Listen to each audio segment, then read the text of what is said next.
Naisipan kong gumawa ng dish garden kaya tara, samahan niyo ako. May mga sobra pa kasi akong plants na binili noon para sa dish garden contest kaya gagamitin ko ito ngayon para hindi masayang. May dalawang malapad na pots din ako na para sana ito sa landscape namin dito sa bahay kaya lang medyo na busy pa kami kaya gagamitin ko na muna.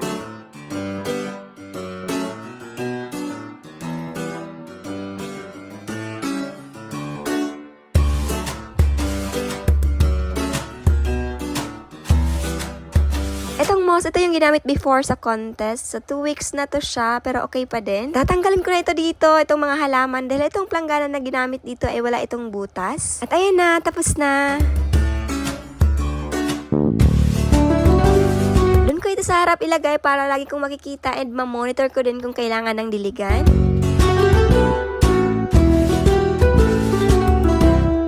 Siya, pakabait nyo din yung mga kit na jar. Ang link na sa comment section na nasa yellow basket.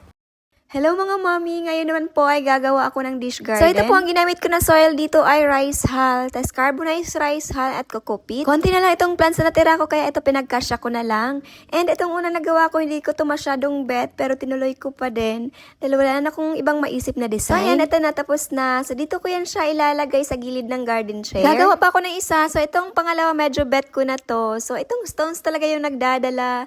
So siya yung nagbibigay buhay sa dish garden. Itong mga pinaglalagyan ko, hindi ko po ito online nabili. So, itong mga jarlet lang po. At kung gusto niyo, maglalagay ako ng link dyan sa baba. Sa susunod ay may gagawin na naman kami sa likod, kaya abangan niyo po.